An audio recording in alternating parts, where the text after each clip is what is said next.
Bani Abbasiyah didirikan oleh Abu Abbas As-Soffah pada tahun 750 Masehi atau 132 Hijriah setelah memenggal keturunan terakhir dari Bani Umayyah, yaitu Khalifah Marwan bin Muhammad bin Marwan. Berdasarkan perubahan pola pemerintahan dan politik, para sejarawan membagi masa pemerintahan Daulah Abbasiyah menjadi 5 periode.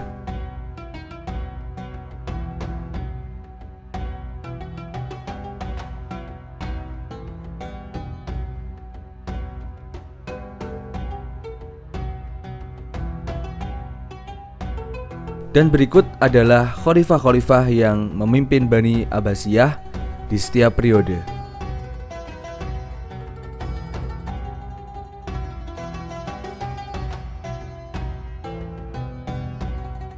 Bani Abbasiyah mencapai puncak kejayaan saat dipimpin oleh 5 khalifah. Yang pertama adalah Abu Abbas As-Soffah. Abu Abbas As-Soffah merubah Selat Hormuz menjadi Bandar Abbas, dan Bandar Abbas merupakan kota yang terletak di sebelah selatan Iran yang kini penduduknya berjumlah 352.000 jiwa dan merupakan pelabuhan paling sibuk hingga hari ini.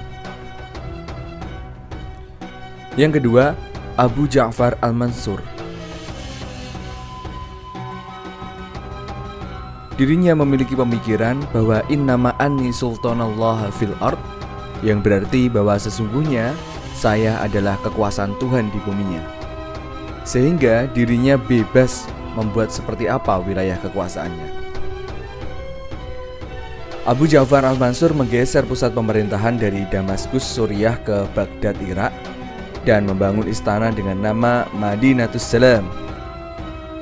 Al-Mansur memilih lokasi di tepi barat Sungai Tigris, tidak jauh dari Kanal Barat, saringan saluran air yang menghubungkan Tigris ke Sungai Yufrat, sungai sepanjang 2.870 km yang memanjang dari Anatolia Turki ke Teluk Persia, melewati 3 negara yaitu Turki, Suriah, dan Irak.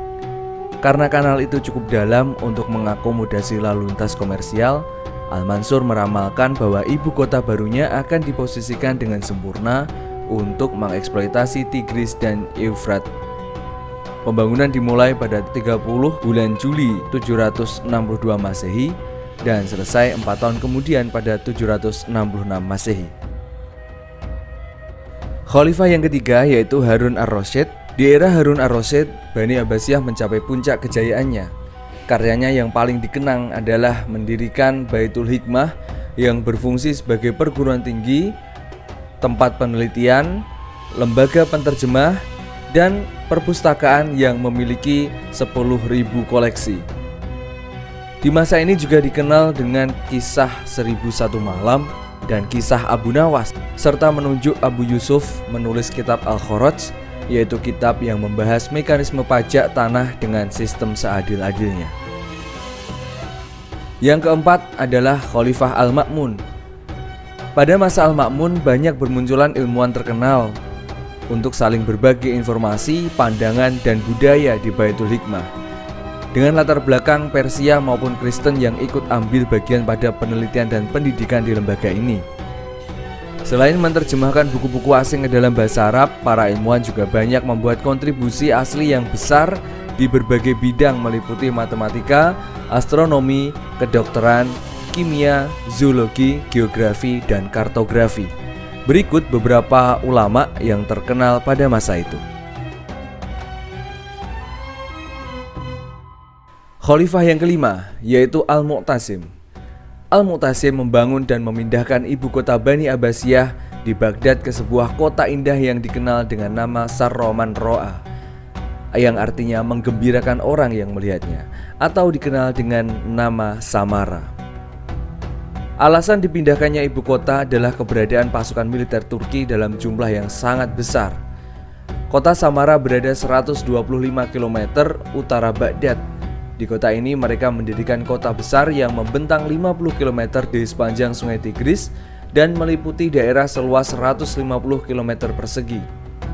Di kota baru ini terdapat sejumlah istana megah, jalan raya, barak besar, taman rindang, juga masjid raya. Nah, masjid ini adalah Masjid Agung Samarra yang kala itu merupakan masjid terbesar di dunia.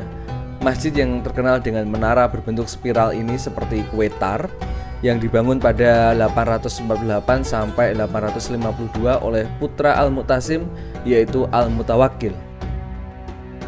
Menara melingkar ini menjulang tinggi 55 meter di atas permukaan tanah dan terdapat sebuah tangga spiral memutar berlawanan arah jarum jam di sekeliling bagian luar menara sampai ke pavilion di puncak.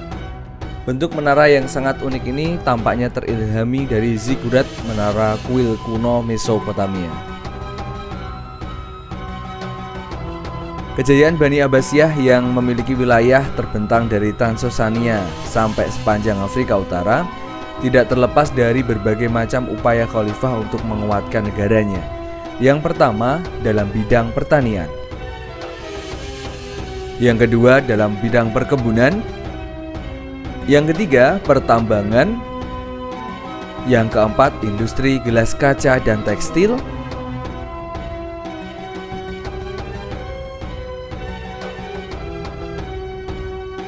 dan kelima dengan penarikan jizyah yang terbagi menjadi 3 golongan masyarakat.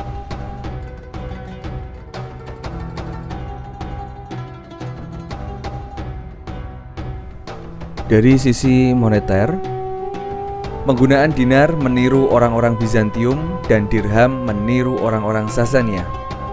Penggunaan dinar dan dirham ini memiliki 2 manfaat. Yang pertama yaitu pengenalan dinar pada daerah yang hanya mengenal uang dirham. Yang kedua sebagai sarana mengurangi penyimpanan emas batangan.